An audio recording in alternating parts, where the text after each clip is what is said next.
Let's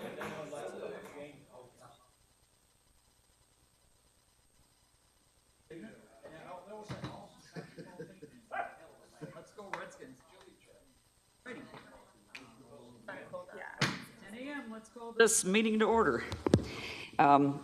Charter Review Committee, Natasha McFarley is going to fill in for Clerk of Commission Bonner today, and we're grateful for her help and assistance. Interim Madam Clerk, could you go ahead and call the roll? Ms. Robinson. Here. Ms. Bacos. We'll be here, but not here at the moment. Mr. Pearson. Here. Mr. Gaines. Here. Mr. Bryant. Here. Ms. Wilhelmy. Here. Mr. Fouché. Here. Mr. Powell. Here. Mr. Coleman. Here. Mr. Lewis. Here. Mr. Palmer. Here. Thank you, Madam Clerk. Let's all rise for the Pledge of Allegiance. To the flag of the United States of America and to the republic for which it stands, one nation, under God, indivisible, with liberty and justice for all. Thank you all. It does not appear on our agendas, but with a discussion with Ms. Bonner yesterday, Dr. Kesey had made application to speak to the body, and I decided since she did that in good faith, she should also be allowed to speak. So, Dr. Kesey, if you want to come, make your comments. 3 minutes. Good morning. Good morning. I'm Gayla Kesey, co-president of the League of Women Voters of the CSRA. Once again, I'm here raising concerns about process, not because I want to repeat myself, but because the structure of this charter review continues to shut the public out of meaningful participation.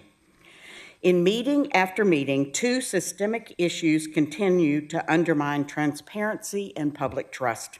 First, the public is shut out of the work sessions where the core discussions are taking place.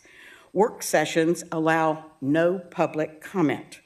Yet this is where the substantive conversations happen and where directions to the Carl Vinson Institute are given. If the public cannot speak in the room where decisions are shaped, our role is reduced to observing, not participating.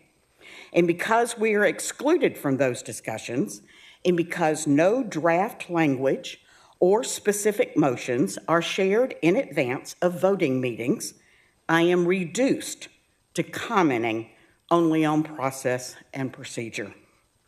I should be able to address actual charter language. I should be able to comment on specific motions, but I cannot, because neither the language nor the motions are made available beforehand, and the agenda never outlines the specifics the public needs in order to prepare. A public comment period has no real value if the public is not given access to the content being voted on or discussed. Second, because draft language is never released in advance, both the public and often the committee lack the ability to review, understand, or prepare for the decisions being made. Carl Vinson Institute prepares the draft language, but it is not provided with the agenda, not posted for public review, not shared early enough for the committee to extensively study. The public sees the language for the first time only when it appears on the screen inside this room, with no printed copies disseminated to the audience. Work sessions do not review proposed charter text. Instead, a dense model charter is projected on a screen. No printed copies are provided. Members receive little or no advance material, and the consultants later draft the actual language based on those discussions. Then, at the voting meeting, that new language is revealed for the first time. When draft language appears for the first time in the exact moment a vote is expected, the committee is placed in a position of reacting instantly instead of evaluating carefully. It reduces their role to rubber stamping and it completely shuts out the public who never sees the language in time to comment.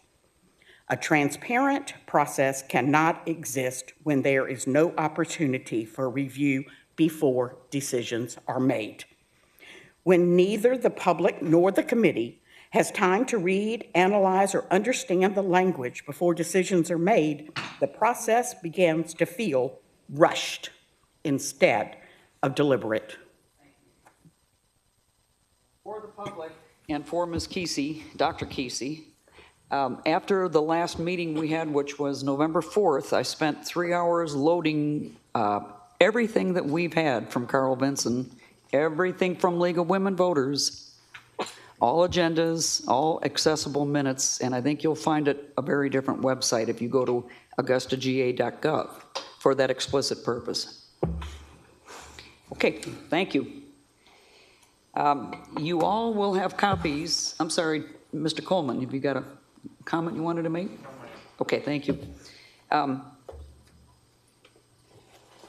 right, so if we have received minutes. If you have not had time to read them, we'll get you a minute to read them, but it recaps the meeting of November,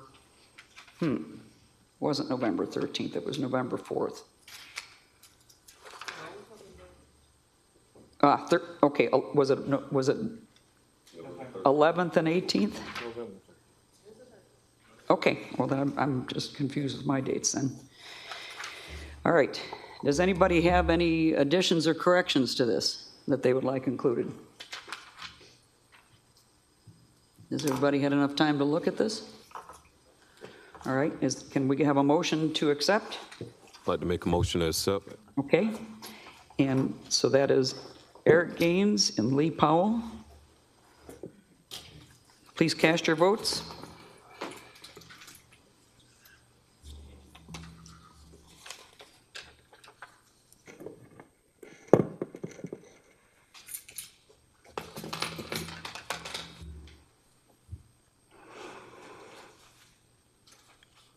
So Natasha, there are 3 of us that are not seated where we're supposed to be, and so that would be Mr. Pearson, Mr. Bryant, and myself to go ahead and cast our votes. So I'm going to cast to accept.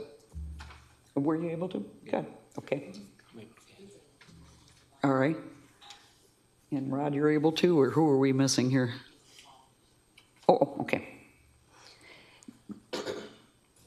Mr. Palmer, yeah, and Ms. Backos will be here later, but she can't cast a vote retrospectively. Mr. Palmer, did you already cast your vote, hon?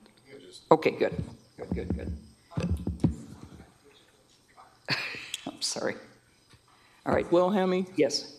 Mr. Pearson? Yes.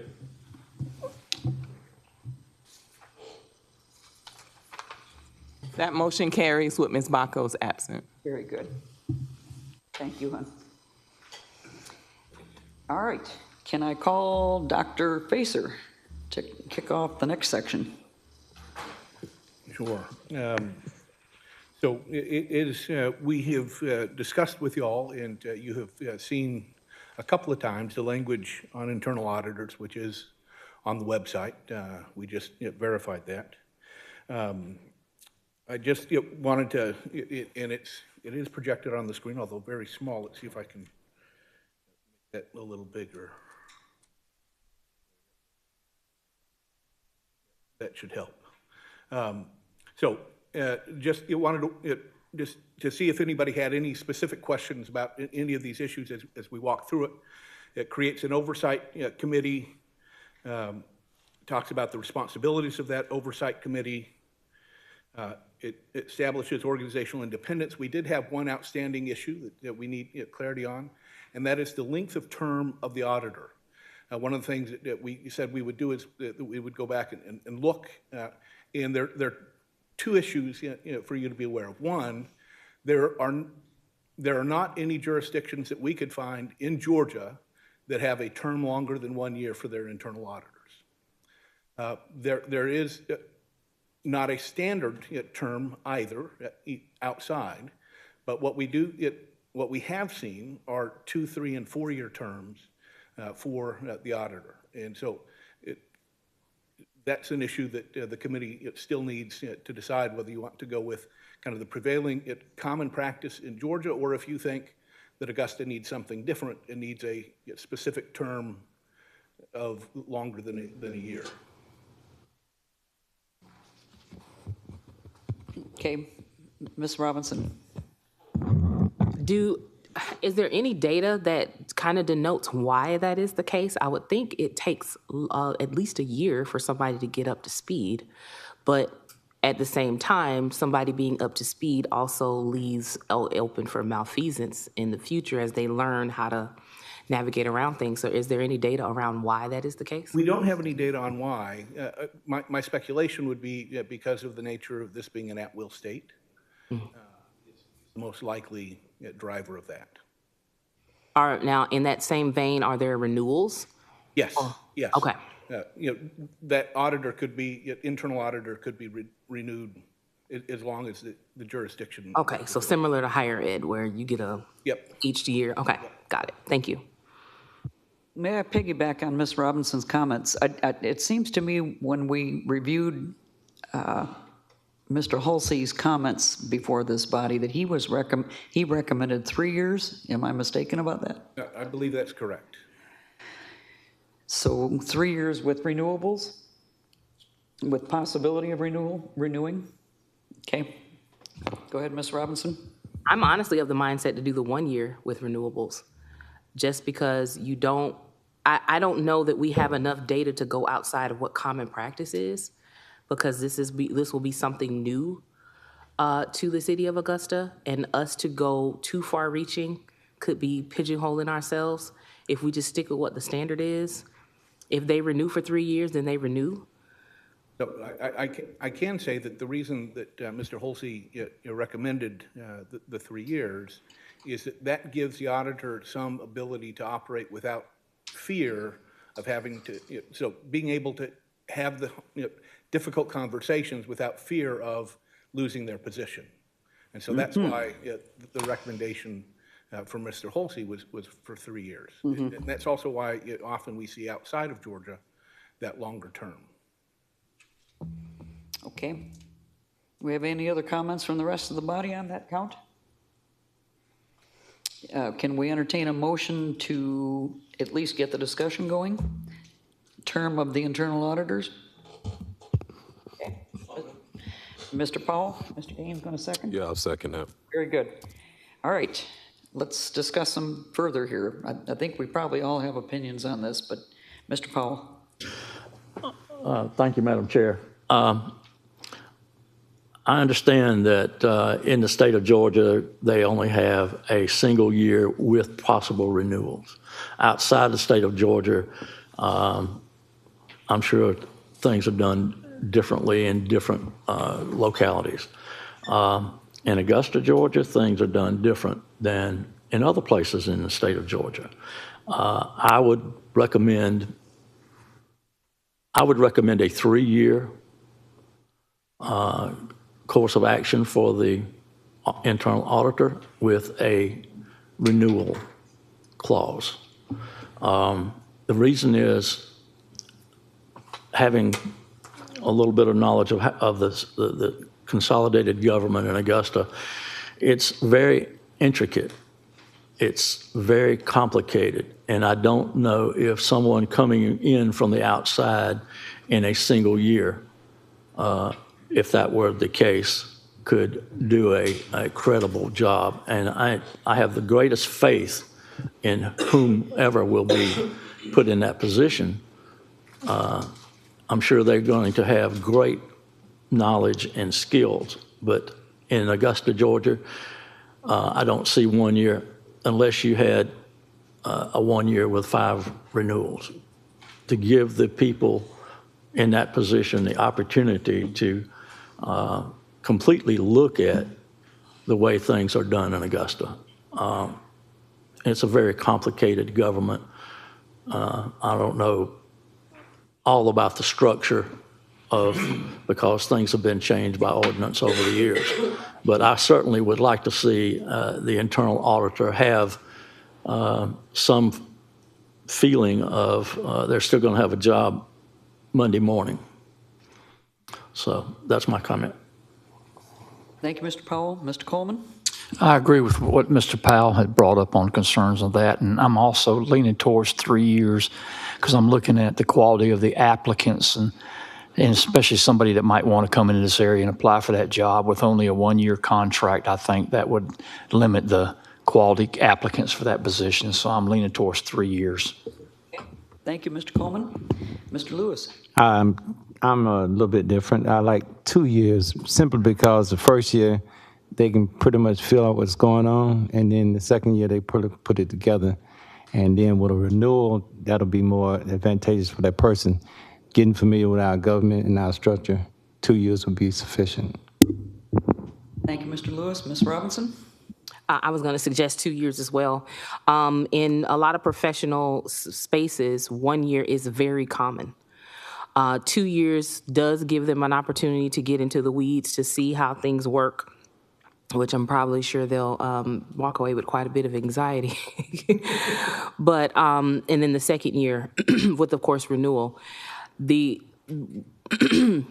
I know we like to say that Augusta does things differently, and that's great, but we also have to look at what being different has afforded us. Has it benefited us to be different? Or can it be beneficial to look at best practices in other places and align? So I want us to be careful in how we think about Augusta being different, because I don't know that being different has always been the best thing.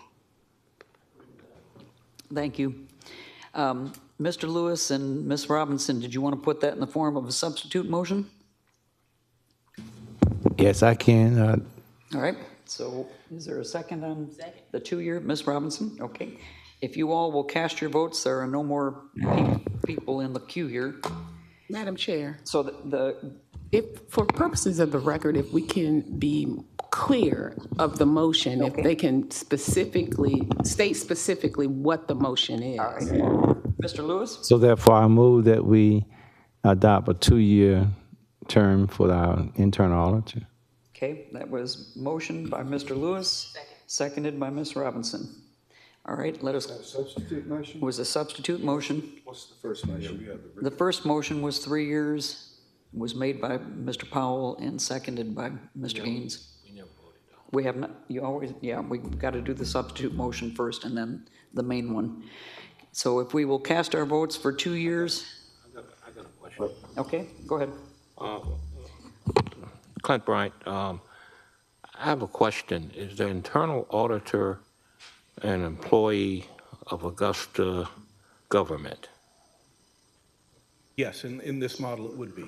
Okay. But independent. But independent reporting to the commission through the Audit Oversight Board. Okay. So if the internal auditor is an employee of the government, where do they fall in the governmental structure? Is that the Office of Finance or just independent of that? It would be an independent office that would essentially kind of be on the side, reporting to the commission and under the manager. Okay. All right. Thank you. That answers my question. Mr. Powell? I would go with 2 years. I think that's fine, but about renewals. Yeah, renewals. How many renewals? 1, 2? The current charter language, it just says it may be, well, the proposed charter language, it was drafted, simply says the internal auditor may be reappointed by a majority vote of the commission at the end of the office term. So with no restriction on how many terms could occur. Okay, I'm a little bit hesitant on having a 1 or 2 year term without renewal. Maybe two renewals would be, I'd like to see that added to the substitute motion if that's possible.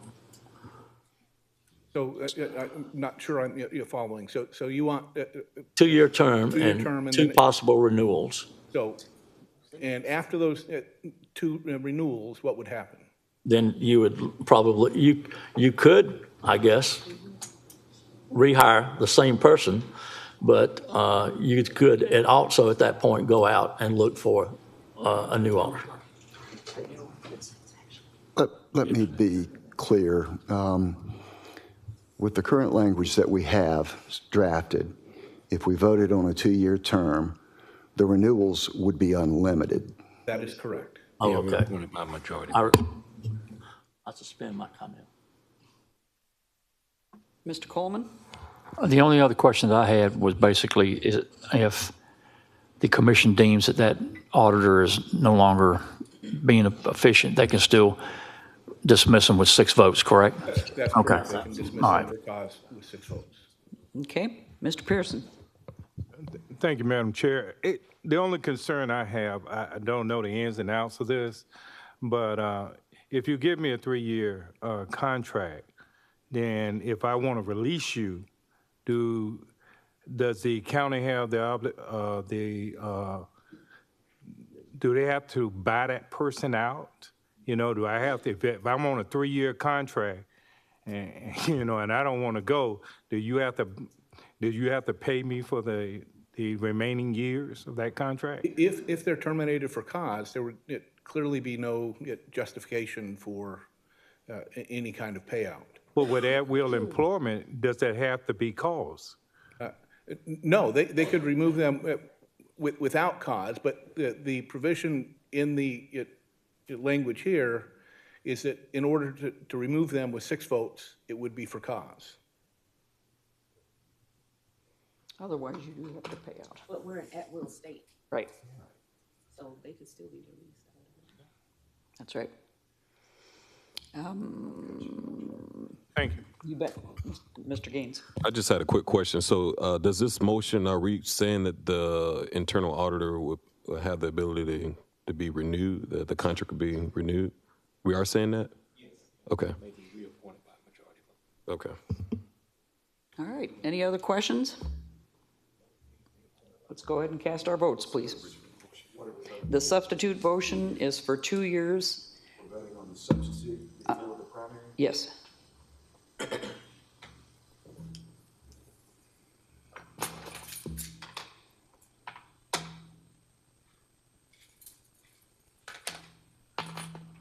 Okay, Mr. Pearson? 2, yes. Ms. Wilhelmie? yes.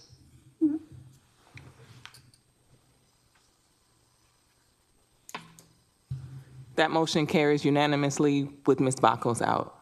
Okay, very good. Thank you. Dr. Pacer? Certainly. Yeah, continuing on down, it discusses the qualifications of the auditor, and this addresses the issues that were raised in the working meeting, that you wanted 5 years of experience with relevant certifications such as a certified internal auditor, a certified public accountant, or an advanced degree, and at least 5 years of experience in government auditing, with a minimum qualification of a bachelor's degree, regardless of their certification. Compensation would be consistent with other department heads across the jurisdiction. They would have the ability to have a staff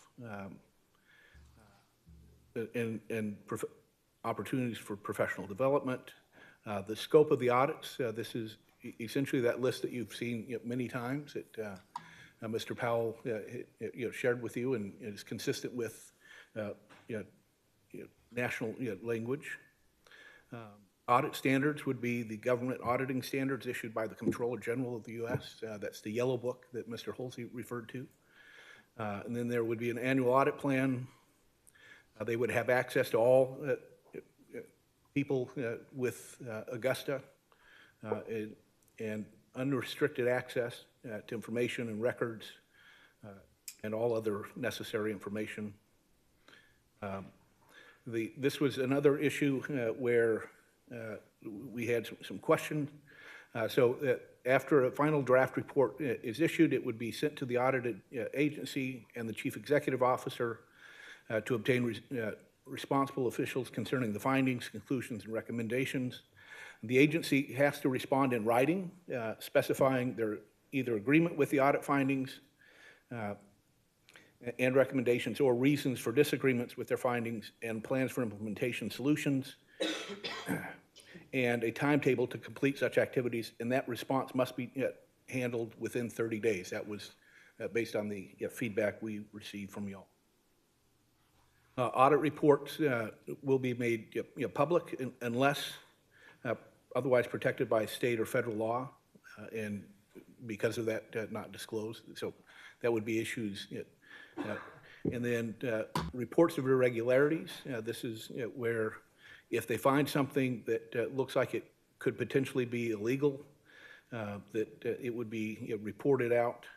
And if it's criminal in nature, they would notify the chief prosecuting authority in addition to the other people. Audit follow-up. The auditor will follow up to make sure that corrective action has taken place that the agency said it would.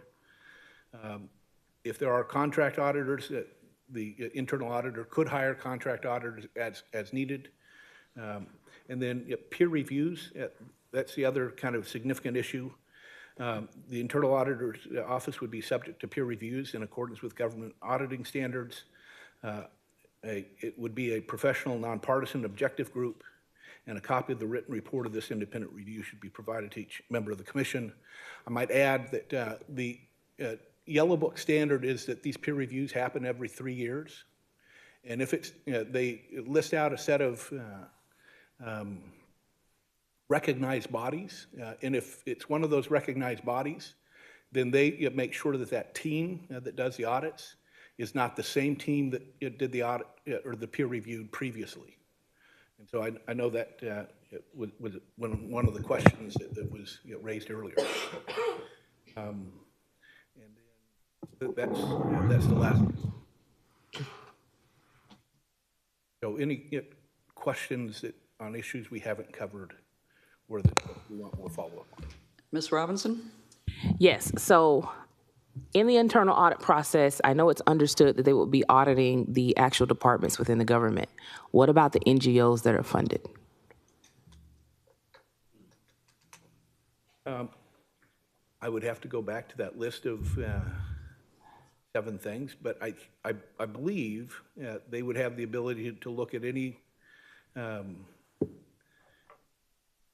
resources that Augusta has. So any resource that Augusta has funded, the internal auditor could audit? Yeah. Okay. So activities and programs being implemented and authorized by the charter or ordinance, Georgia law, applicable federal regulations are being conducted and funds expended in compliance with applicable laws. So it would seem that there is some ability to reach out to entities that are receiving funds from Augusta. Can we make that a little bit more definitive? That they should be, not that they can, but they should? Yes, we can craft some language and bring that back. Thank you. Could we not accomplish the same thing with a substitute motion to accepting this and add that language? I'll defer to council on that issue. Well, in reading this, I believe the catch-all phrase is activities, agencies, and programs of Augusta. I think that catches everything. Departments, offices, board, activities, agencies, and programs of Augusta, Georgia. Yeah, so I think that's the catch-all phrase. It will cover the non-governmental organizations that are funded by Augusta, Georgia. It says that the internal auditor shall have authority to conduct financial and performance audits of blah, blah, blah. Okay. All right, Mr. Powell. Thank you, Madam Chair. Also, it also says that any contract can be audited that is consummated with the city of Augusta. Yes, I believe that's one of the clauses as well. Okay. Any other questions? Can we have a motion to approve? So moved. Mr. Lewis? Second that motion. Mr. Powell beat you to it just by a millisecond. Again, Madam Chair, if you can specifically state what that motion is. So we are going to have a motion to approve the information submitted by Carl Vinson dealing with the internal auditor So this is the actual audit charter language. internal Actual auditor. audit charter, actual charter audit language. All right, let's go ahead and cast our votes.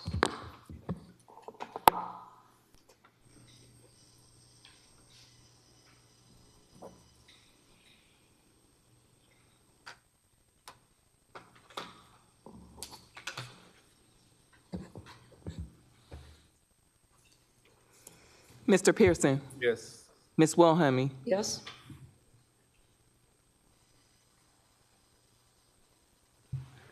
That motion passes unanimously with Ms. Bakos out.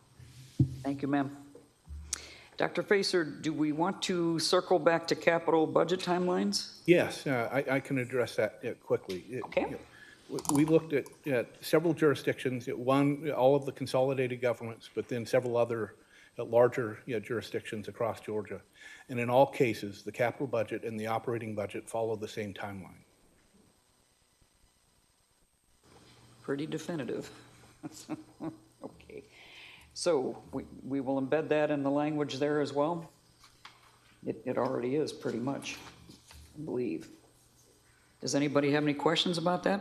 Ms. Robinson? You don't have yours on? Okay. All right, very good. All righty. So the way we have it written right now, we will So take that. it has not been added to the language. It could be added to that budget language that you adopted previously. Yes, okay, good. We would need, we would want direction to do that. All right, is there a motion to that effect that we will accept, that we will implement capital budgets being adopted at the same time the operating budgets are going forward? So moved. All right, is there, okay? Motion by Clint Bryant and second by Charlie Coleman. Mr. Gaines. No, I just wanted to make sure because I don't see it on the screen here, the time frame that we're talking about with the capital budgets. I don't know if we can specify that specifically, the time frame that we're talking about here. So the current budget is presented, that's what we're working on as a city right now. Typically, our capital budget doesn't get dealt with until early January. And what we're trying to do is harmonize our practice with that of the rest of the state, that once the charter is adopted and rubber stamped, whatever year that is, whenever the date becomes applicable, that all planning will proceed on parallel tracks. And the committee had previously adopted language that it would be presented initially to the commission in the 9th month, I believe. Right, that's what I was looking for, yeah. And approved by the commission by the 11th month.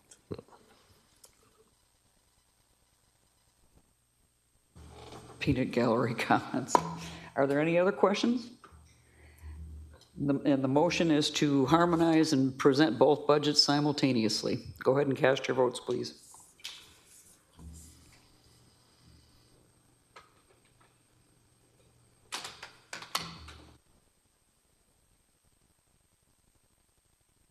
Mr. Pearson? Yes. Ms. Wilhelmy? Yes.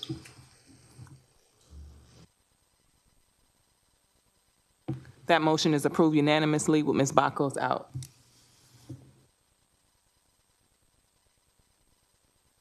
I think I'm good for the moment. Thank you. Thank you very much. Okay, now I'd like to call upon Ms. Robinson to present the Ethics and Transparency Charter language.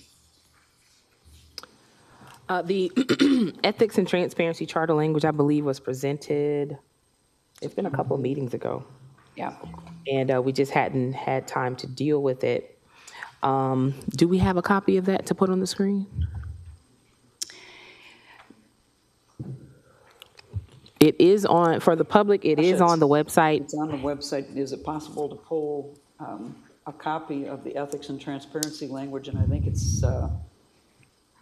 It's the one that says 11, okay. 12. Macy Lane has it here too. Okay. I think it says November 12th, doesn't it? Mm-hmm. On the website. It'll just take me a minute to okay, download. no worries. No problem. No worries. For the most part, what has been done is from the language that I originally gave in September, it has now been policed and divided between what is in ordinance and what is in charter. So that language was presented a couple of meetings ago. and it is on the site. One alternative we needed to address was meeting participation. We had a conversation with Attorney Plunkett and as well as Lori, and got some feedback on what that should be. And when we are able to pull it up on the screen, we'll look at that page. It'll be page 5 for the public. That's what page we're looking at on that document.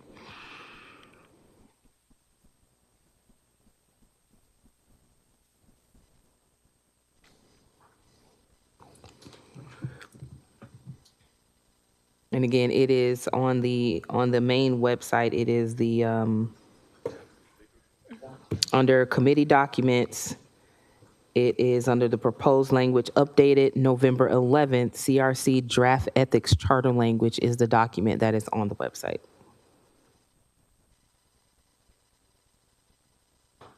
Yes.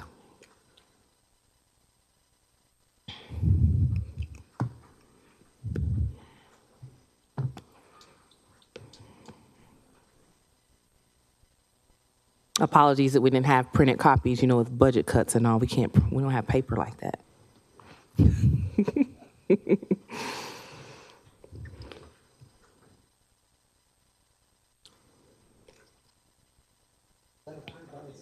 Yes, 25 pages, and what we're looking at is on page 5. Oh.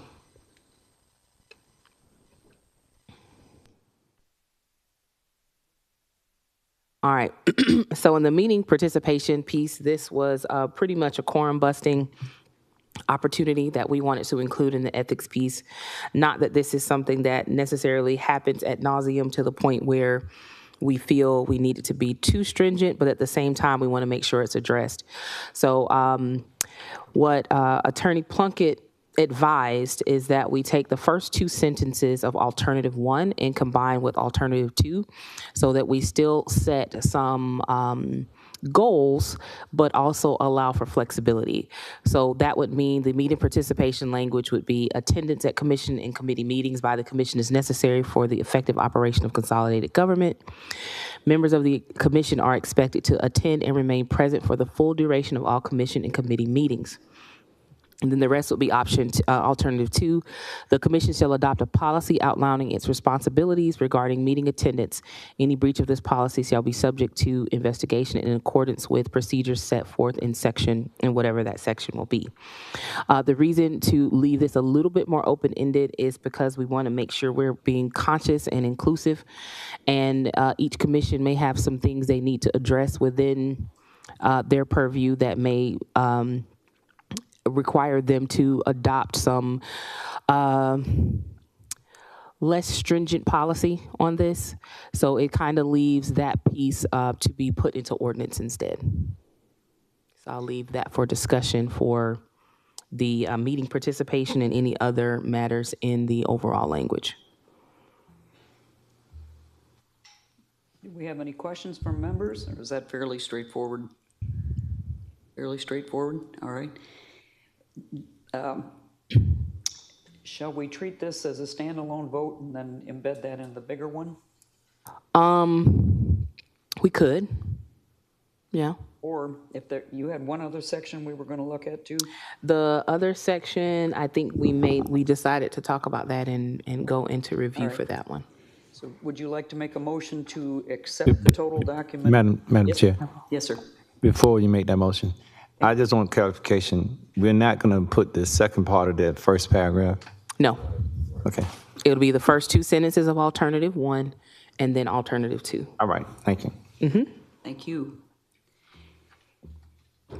If you think it's feasible, Ms. Robinson, would you like to make a motion to accept the document with the first 2 sentences of alternative 1 and the total of alternative 2? Yes, I can do that. I'd like to make a motion to accept the ethics and transparency document with the adjustment in meeting participation of being the first 2 sentences of alternative 1 followed by alternative 2. I second. Okay, Mr. Lewis, Ms. Robinson made the motion, Mr. Lewis seconded. Do we have any discussion or further questions? If not, let's cast our votes. I want to thank Ms. Robinson for doing all the heavy lifting on this document. She has worked very hard at this.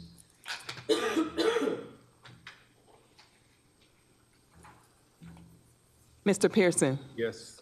Ms. Wilhelmy? Yes?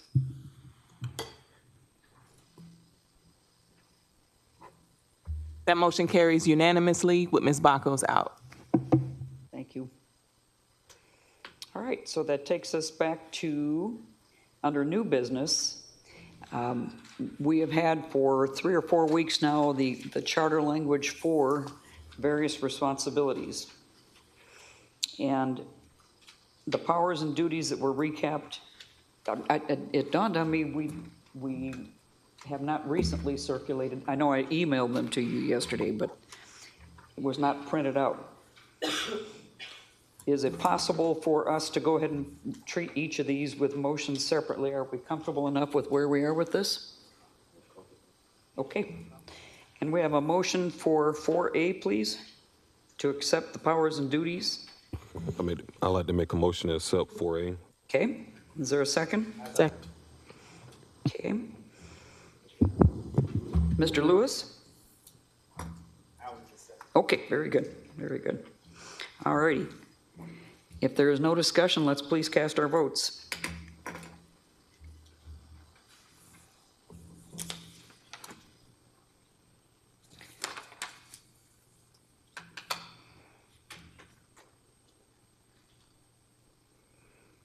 Mr. Pearson?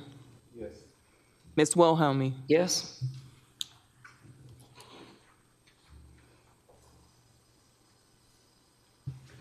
That motion carries unanimously with Ms. Bacos out.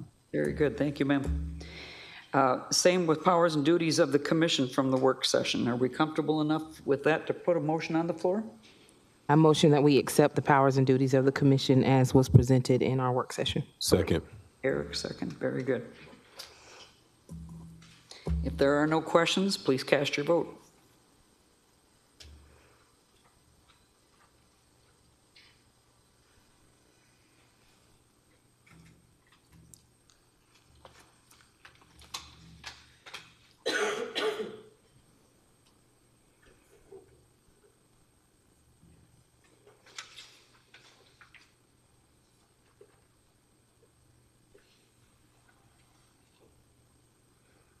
Okay, so I think we just, uh-oh, Frank Gears didn't go through.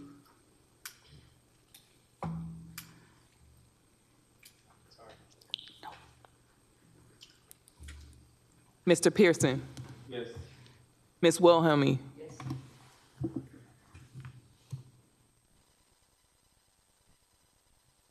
That motion carries unanimously with Ms. Bacos absent. We'll move on to commission voting language. Again, this is another thing we worked on and worked our way through. Do we have any questions or concerns about the language as submitted, or does anybody want to suggest changes? If not, let's go ahead and entertain a motion to approve. Second. Okay. So, Mr. Powell and Mr. Gaines. All right. Do we have any questions or discussion about this that we need to pursue? If not, let's go ahead and cast our votes.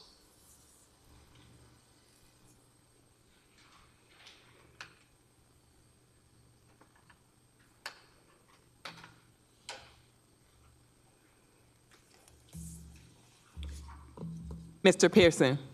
Yes. Ms. Wilhelmy? Yes?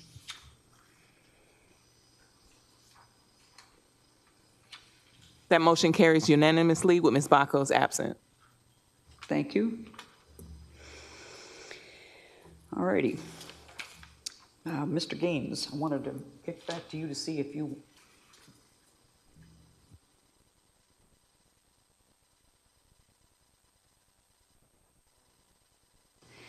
all right, that concludes the Charter Review Committee agenda.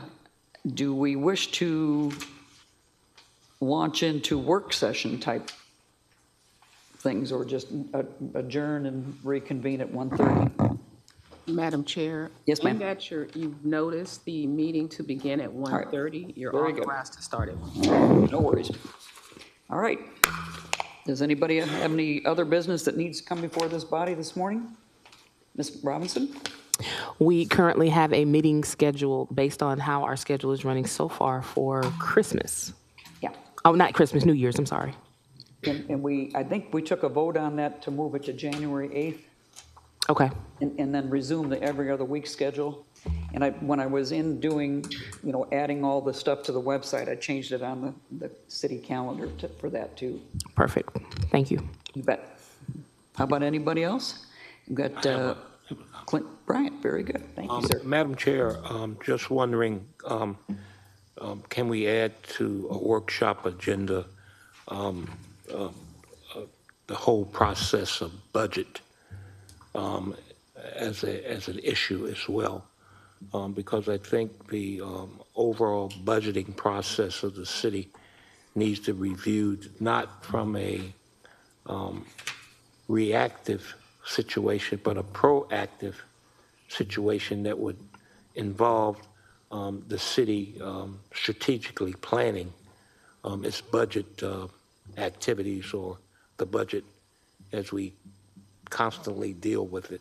I think that would help us, looking at our current situation, that might be a way of ensuring the citizenry that the budget of the city is being handled in a way that's in the best interest of the citizens. Okay. We will definitely add that. Thoughtful addition. Very good. How about, are there any other items that we want to bring up this morning? Mr. Coleman? From the consent agenda on the work session of 11/13/25, the motions A through K and L, I had concerns that I spoke about on motion E.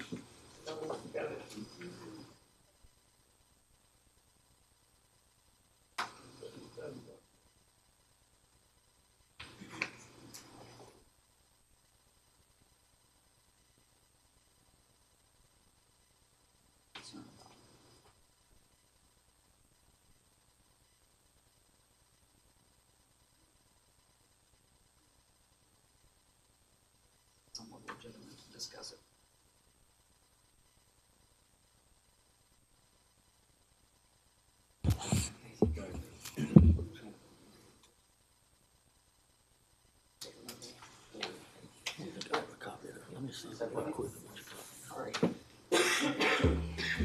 We've been advised to go ahead and take this to the work session. Okay, thank you. You want to put that, we'll bring that back up. All right, any other questions? Welcome, Angela.